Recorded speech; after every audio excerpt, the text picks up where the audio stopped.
What up, YouTube? Again, Mad Machinist 59 here, coming at you with another video from a car that I don't know if I've ever shown this one on my channel. This one here is I believe it's a 92, has a 91 build date. Eagle Talon TSI all-wheel drive, of course, because that's the only flavor I like them in. This one here is, well, tonight it's becoming a parts car. Otherwise, it's a shell that I bought to eventually put some money into and make run. Let's switch the camera around and take a better look at it. So here's the 92 in all its unfound glory, and believe it or not, at least from my point of view on the camera, the color looks a lot better on the camera than it does in person. I don't know what it is about cameras that pick it up. Sometimes it doesn't pick up well, sometimes it picks up really good. A lot of times blue doesn't come up well on cameras for whatever reason, but this one's coming in really nice. This is my favorite color that these cars ever came in, at least. I'll tell you that now. A few days from now it could be black. But I don't know, you know? Our tastes are always changing all the time. Underneath, we've got a 3-bolt rear end out of a 91 Talon. The reason for that is I had a black 1991 Talon just like my 1990, same paint scheme and everything. And, excuse me. That car I paid way too much money for. It needed a lot more work than this one did. And I ended up just scrapping it. I didn't scrap it right away, but I stole all the parts off of it for this car. I bought some injectors from a guy, and a few months later he contacted me and said he had a car for sale, and I told him, yeah, you know, I'd really like that thing because it's this really good blue color. And he was at like $1,200, then $1,000, and then it was either $800 or $600 and some change. He said, hey, I got to get rid of this car, man. You give me $400 and then bring me back the injectors that were like $250. He said, you give me those injectors back, which I had already paid for and received in the mail. He said, you bring those injectors to me and give me $400, you can have this thing. So I went down there with my dad's truck because I didn't have a truck at the time, rented a trailer from not really a friend, more of a friend of my dad's, and headed down to I think like Elk River area, or maybe it was actually close to Wyoming, Minnesota. I can't remember the name of the town. But yeah, I picked this up for, I mean, it wasn't a bad price, but it was a pain in the ass. I mean, we had to swap the entire rear subframe,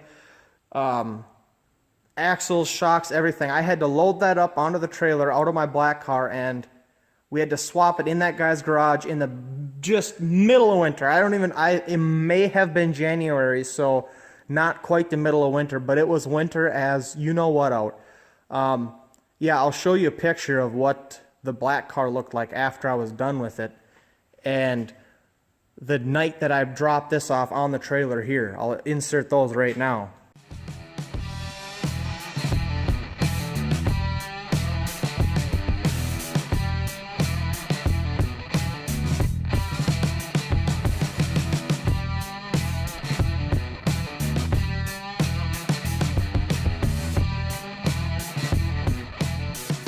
So yeah, you can tell that was it was an interesting night too. We had to load it in his driveway, which was probably, I don't know, a few 100 feet long.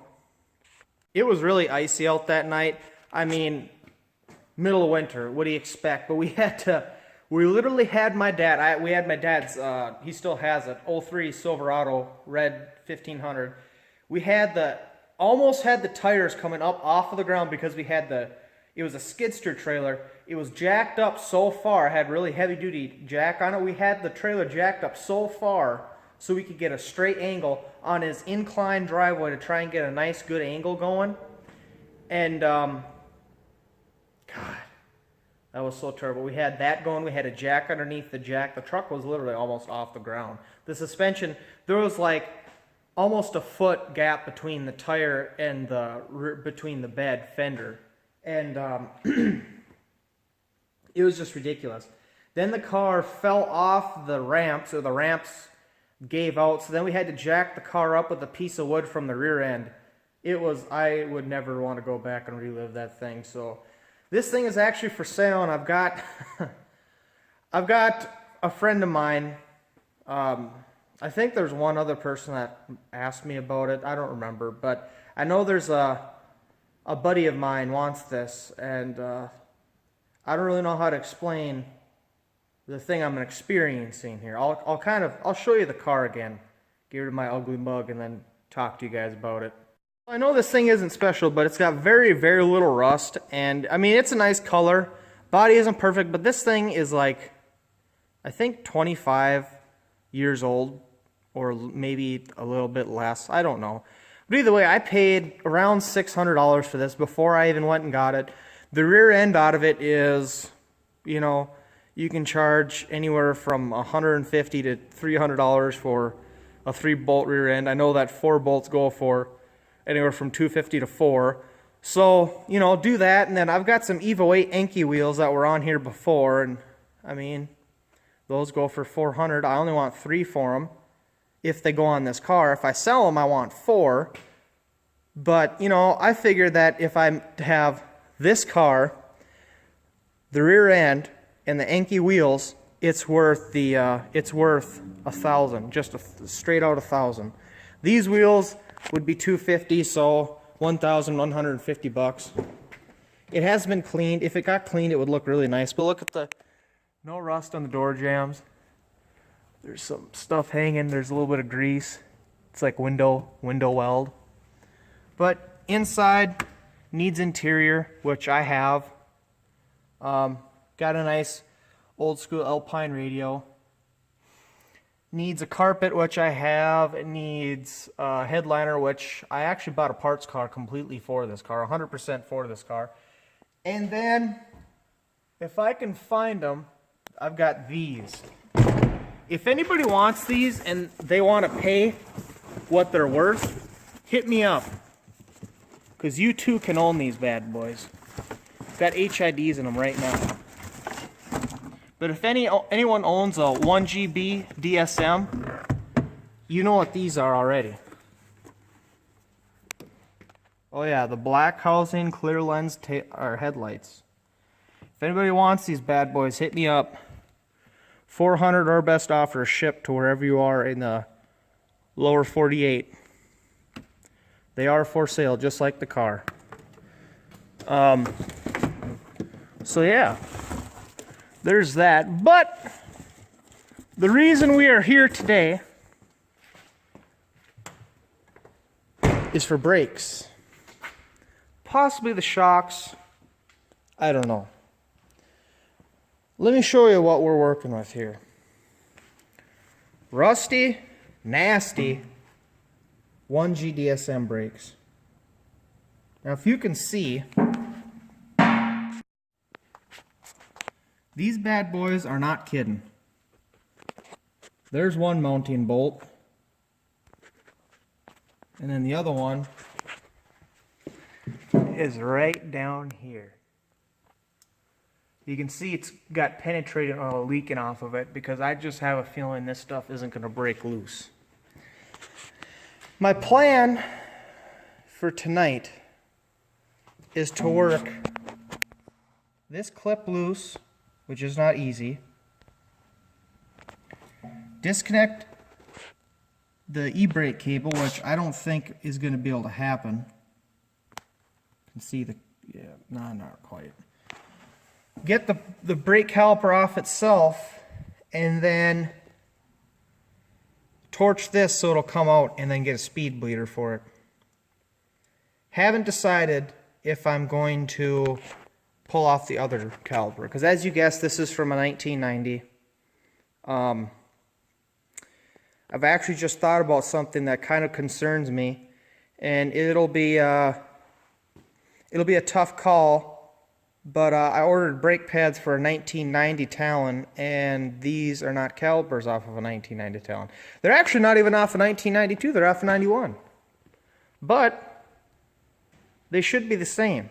I just know that 1990 is its own animal, so this may prove to be a not so good adventure.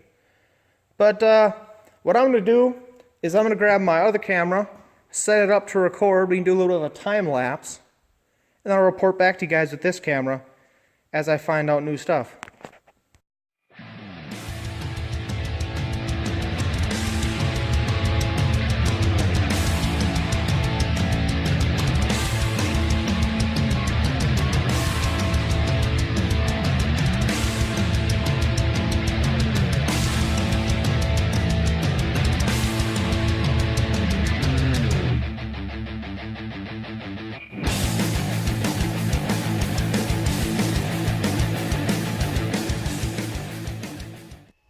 So guys, I'm trying something a little bit different here. I'm using my Nokia Lumia 1020 with a 42 megapixel camera, I believe anyway, just to see what the quality is on this thing.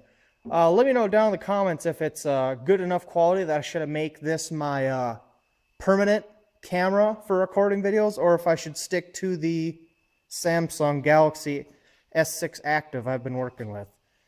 So anyway, you guys should be able to see I'm taking right now, I'm recording I can't think of what it's called now, but I'm recording this whole process, so you guys should see, but I had a spider come out at me, and I'm pretty sure there's going to be more in there. But anyways, I got the bottom bolt out, as well as the top bolt. And the real pain in the butt was this thing. Because way back when I must have cut the cable, but it's still a pain to get out. And I got the clip out, but I think what's happening is I think it's seized inside there. So something for you guys to consider.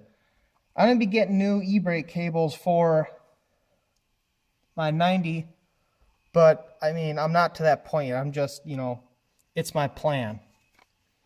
So anyway, I'm going to get a... Wow, this is just screwing me over. My thing wouldn't stick. Anyway, I'm going to go get a rubber mallet and give this brake caliper a little bit of motivation, you could say. Because it's just not coming off. And my magnet is not working either. But that's besides the point.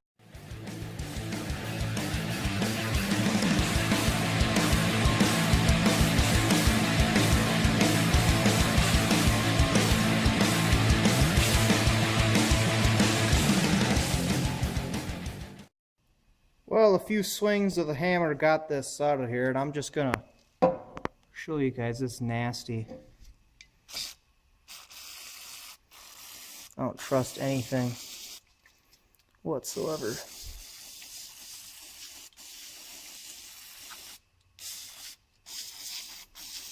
I'm pretty sure there's still spiders in here.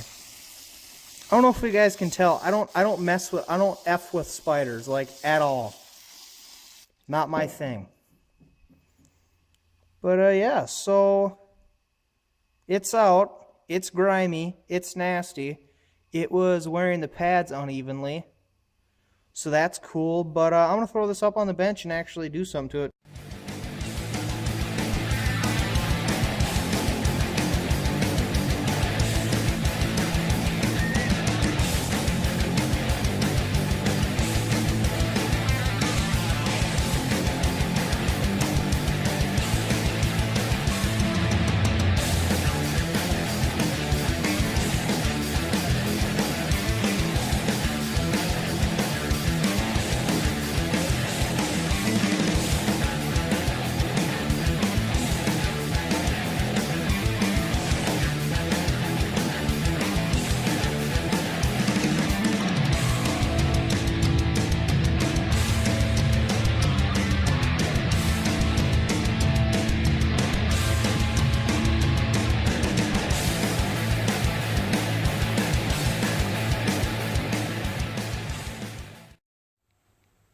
As you guys can see, I got the brake line out. I'm back to the Samsung right now, just for shits and giggles, I guess.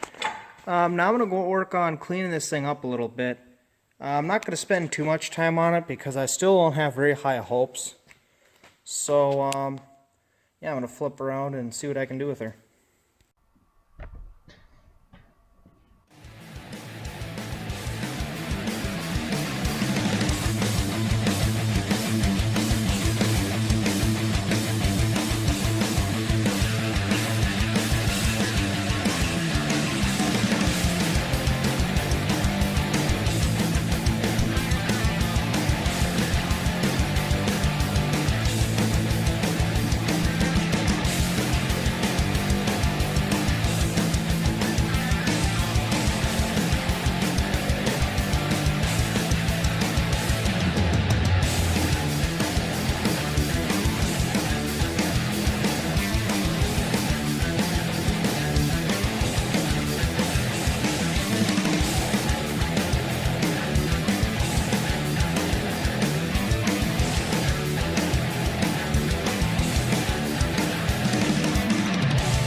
Guys, so this is what I'm dealing with now. This pin here, making sure it wasn't hot, is free, as you can see. This one, not so much. I was hoping to just do a simple swap. Well, it's not happening. I've been torching on this thing for a while, and I'm gonna end up building the whole caliper, which sucks, but it is what it is. But you can tell that thing is I don't know exactly where the I think it starts right there. Here. I think it starts right in here. But it's stuck, like, pretty bad. So I'm gonna keep working on it, see how far I can get. And then yeah, try and find some rebuild parts tomorrow, which probably all be special orders, so there's a little bit of an update. So in case anyone was wondering, this here is not a sleeve you should compress, which of course I did, which probably just ruined it. But this is how the bracket is. It was seized inside of there in a combination of MAP gas, PB blaster, and some regular old paraffin wax. This is actually what got it to come out. You can see it still melts on there. It's warm enough. You can see here there's no indent.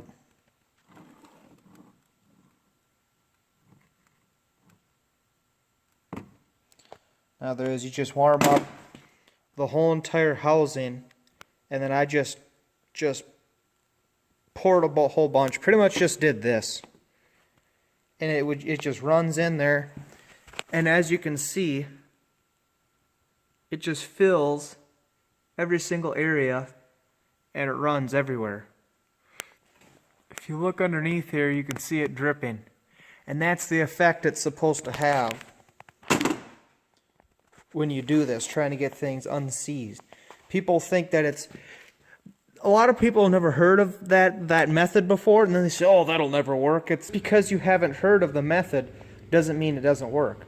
This is an engine machinist thing that they've been doing for years and years and years. Or at least that's where I learned about it from. And it works great. Some people say, oh, I've never gotten that to work. Well, they clearly weren't doing it right. So there's a tip. And I know DSM tuners, there's a write-up about how to rebuild this. It shows you nothing about how this comes apart, though. This is what it should look like. So guys, I called her quits for the night, put the caliper away. The way it looks is I'm just going to end up ordering a set of calipers because mine were pretty far gone, or at least the one. And after all the time and work you put in, and then spending all the money for the parts, I think I can just buy new ones and not have to deal with the issues that I know I'm going to deal with. Because when you come over here, where I put the caliper,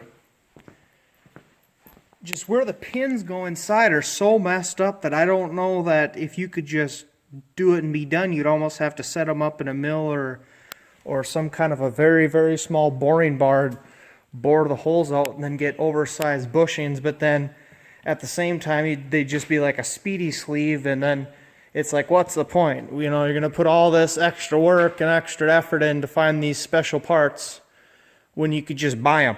So it's like $192 with cores that I can send 2 back, which I'll pull the other one off of here tomorrow, and then I'll just send those in, and wham bam, I'll be done.